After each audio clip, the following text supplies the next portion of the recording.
set.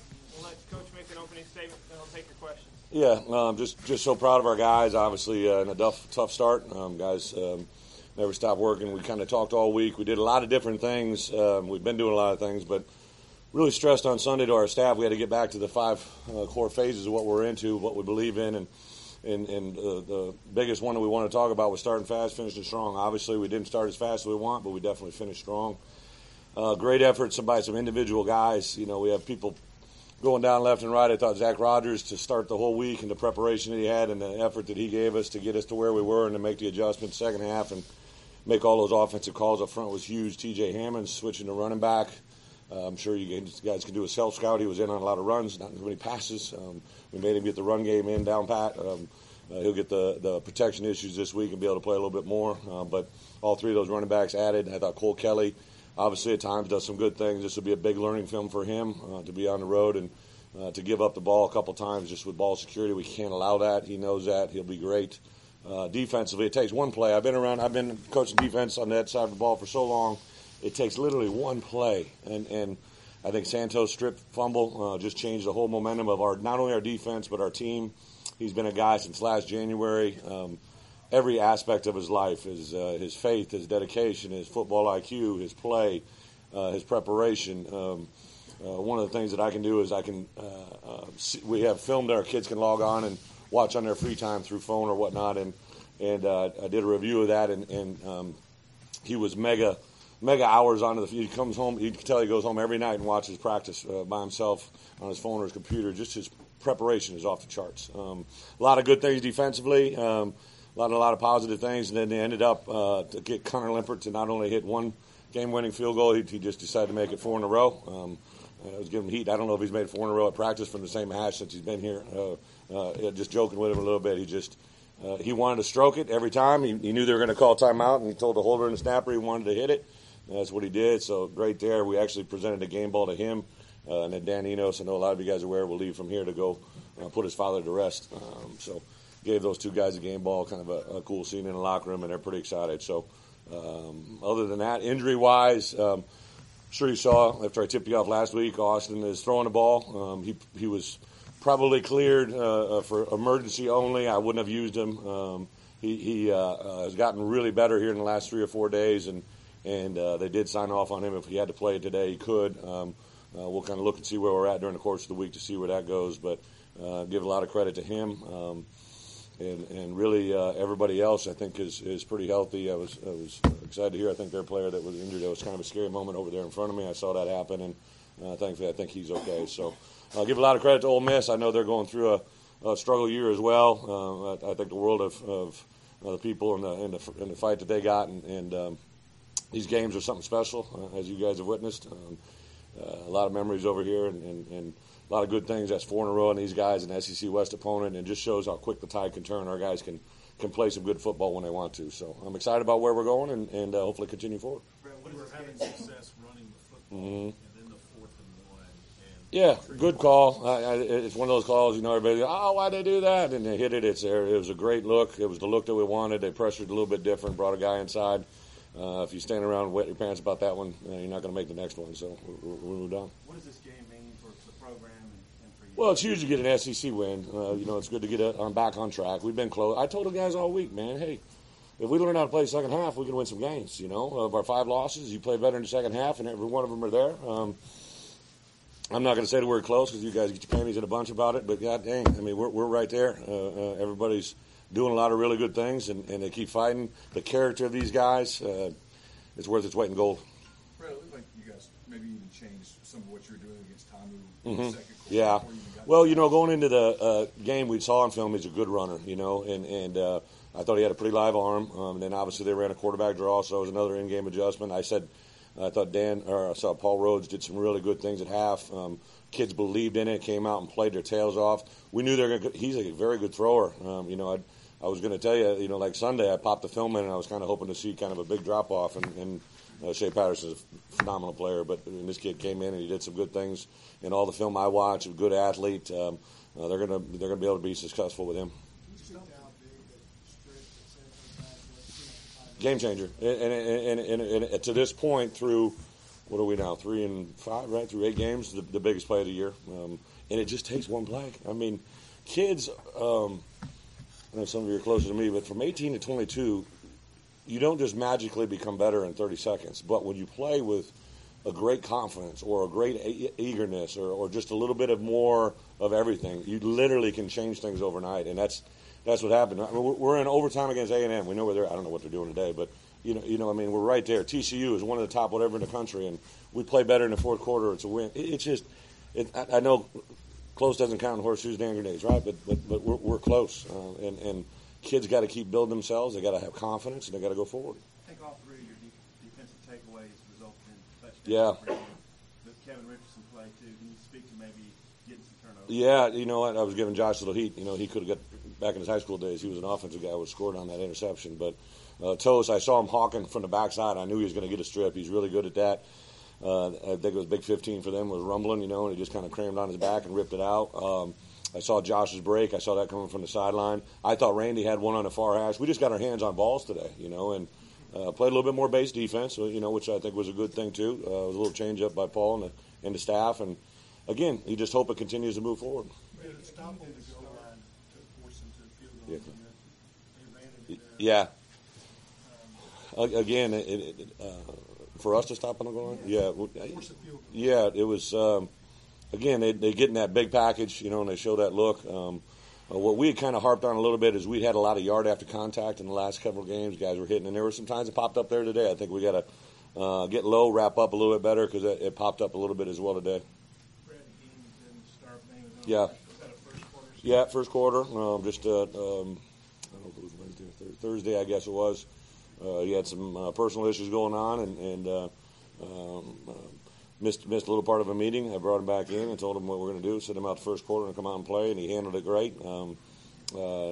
Nothing illegal, bad, or anything like that. We just need to have a little better understanding of what our expectations were, and he's been great. You get the ball back with that about 5 minutes left. Is that how you kind of wanted to play out with the field goal? I did. We had 3 timeouts. We wanted to go until we crossed the 25. We were going to be in 4-down territory. We thought once we crossed 25, we could hit a field goal. He missed from 27, I believe, in the first half. So we wanted to cross 25.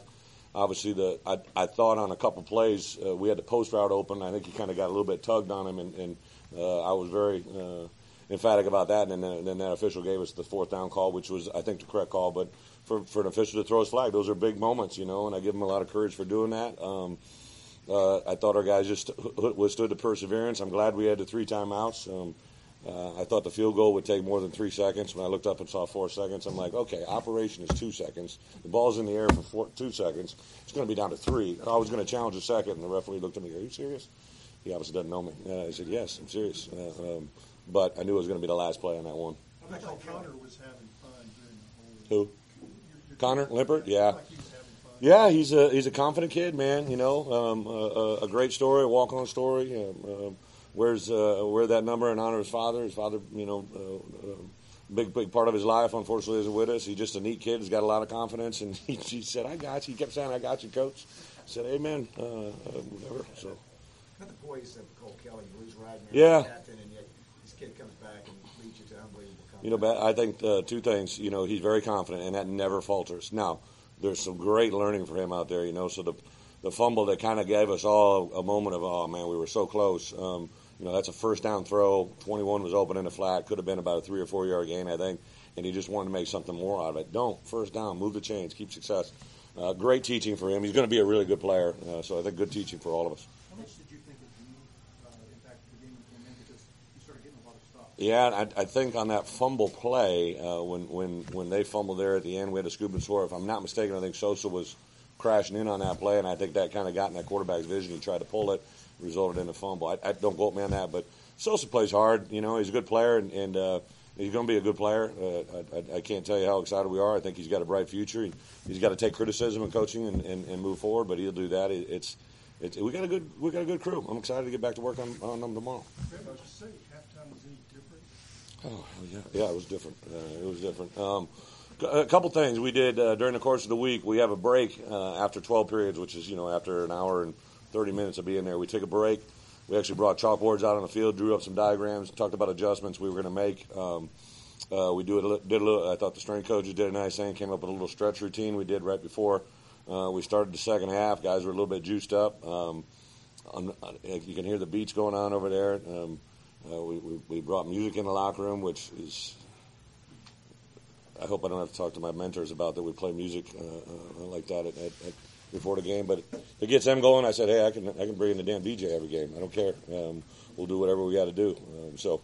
It was a lot of just little things, but I think the kids were playing with great energy and great ears and great awareness. And again, I kept telling them it's nothing magical. It's guys making plays. You also stressed before the game. Was it because of the long bus ride?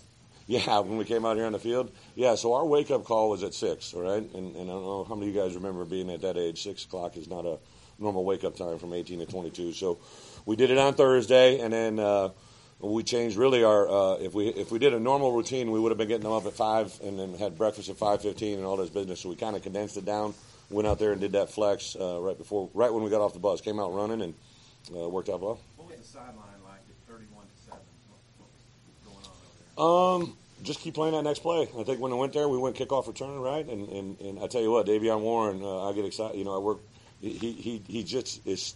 He's such a contagious player. He's every kid wants to block and strain for him. He kept making play after play, getting the ball I think out every time. And that was what our next focus was. Hey, we've had that unit turn before, and that's what happened after the strip. I think Sosa ignited the whole sideline, and that's what gave everybody the belief. What can a win like this do for you guys moving forward the rest of the way? Well, it moves us to one more win in the right column, right? I mean, so we got one more win. We're still fighting and competing. But I told when we were going into the Auburn game, I heard all this malarkey, all this 8-4. We're going to go 8-4. And I'm like, the only way you get to 8-4 is to get to 3 wins, right? If you try to jump to the end of it, you're never going to get there. So really, on Sunday, we came back home, went to the fundamentals of what I really believe in, a 1-0 mentality, one play at a time, one opportunity at a time, take advantage of it and see where we go. So we beat these guys. We'll go into our preparation for Coastal Carolina, and when we're done with that, we'll get a chance to play the game on Saturday and see where we're at. Is Coastal coming at the right time before you finish that 3-game stretch? I think this far into it, every game is just what it is on your schedule. I know they're a good football team. They also had some perseverance with their coach, I know, at the beginning of the year, so there's a lot of high motivation and everything that goes into it. It's our last conference game, but we don't have many of these left. These seniors have given a lot to the program, and to sit there and know that they only have a certain number guaranteed. If they still continue to have success, they can get a bonus one, and I know that's in the back of their mind. Hey, Coach, can you take me back to the first quarter? Yeah. Debois, the screenplay that goes for a touchdown. Him, how patient do you have to be to let that? He does. Debois got a nice, not really all those guys, and you saw at the end. I thought David was going to get in on that play too. Reggie does a nice job. You got to let those things develop. Sometimes those running backs get impatient with those 300-pound slugs out in front of them. They got to get out there and get the right blocks. But it's a tempered play, and you're right. It's kind of a timing. What's the screen as far as the calls you're throwing to the design? Is that all Dan? Yeah, absolutely. Everything to do offensively is Coach Enos and those coaches. Everybody has input. We did some things that all of us have had a key in, but Dan puts together everything. Nothing gets put on that board. I don't throw out one idea and say it goes on this board. I might say a couple things, and then they go with it. Same way with Kurt. Dan is I'm blessed to have 2 coordinators who have been head coaches. They understand stress. I mean, my goodness, for Dan to go through what he did these last 10 days is unimaginable, and to do it as well as he did. It's just, and you're breaking in a new quarterback, and you're breaking in Cole Kelly, which is kind of a difficult task. I mean, he's a little bit of a cross of every person I've ever come across. So it's fun. It's a great time. I'm glad we got this win. I'm glad for our fans. I appreciate everybody. Obviously when you're in these situations, everybody has a lot of answers for you, and I appreciate all of the advice I've gotten from everybody from A to Z. I said the other night on a radio show, I've gotten more references for scriptures in my life than I could possibly read. But I know people are passionate, and hopefully we represented the Hog Nation today the way they like. Thanks, everybody. Thank you.